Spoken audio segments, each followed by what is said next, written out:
Hai, zooming in. Assalamualaikum warahmatullahi wabarakatuh dan selamat sejahtera. Kembali lagi bersama saya, Kasina Kaisara Vita Effendi, selaku pengacara anda pada hari ini. Pada 18 Mei 2026, Sekolah Menengah Kebangsaan Perempuan Sultan Ibrahim telah berlangsungnya sambutan Hari Guru bagi sesi 2026. Sambutan Hari Guru pada kali ini bertemakan Guru Bitara Nadi Negara. Berbagai aktiviti yang menarik telah dijalankan. Jadi, tanpa melengahkan masa, jom kita saksikan.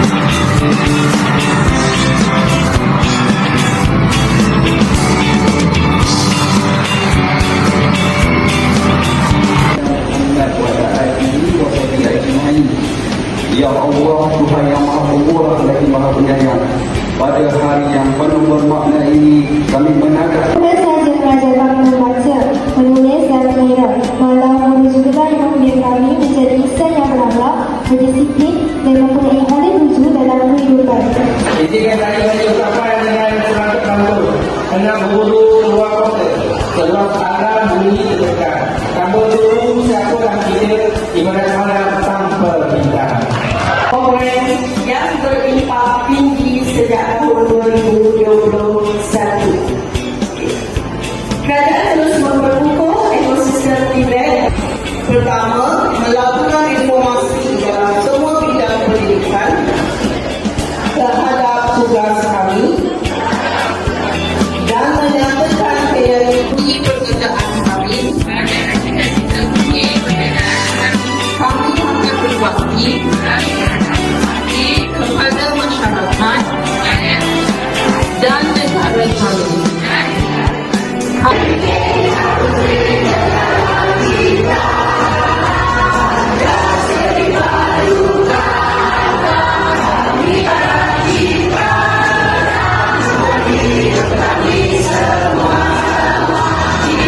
sesungguhnya menjadi seorang guru tinggi dan berdisiplin.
Kami mengucapkan terima kasih sangat-sangat dalam hidup kami, kat asrama maupun kat sekolah.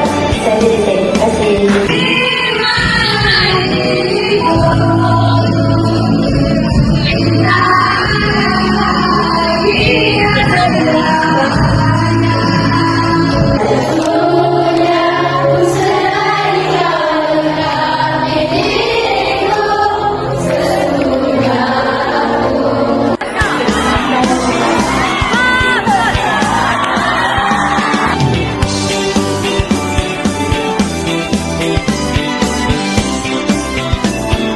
Jika hari ini seorang Perdana Menteri berkuasa, jika hari ini seorang peguam menang bicara, jika hari ini siapa sahaja yang menjadi dewasa, percayalah, sejarahnya dimulakan oleh guru biasa yang sabar dan lembut mengajar tulis baca. Saya ingin mengucapkan terima kasih cikgu, selamat Hari Guru. Itu sahaja ritasan video pada kali ini. Jangan lupa like, subscribe dan share untuk ritasan video yang seterusnya. Zooming out.